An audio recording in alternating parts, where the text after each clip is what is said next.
So hello আসসালামু আলাইকুম guys, কেমন আছো তোমরা সবাই? আশা করি তোমরা সবাই ভালো আছো। সো আজকে তোমাদের মাঝে আবার নতুন একটা কন্টেন্ট ভিডিও নিয়ে চলে আসলাম।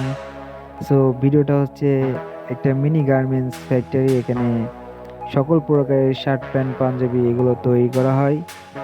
সো একটা প্যান্টের কাজ চলছে, তোমরা দেখতে থাকো।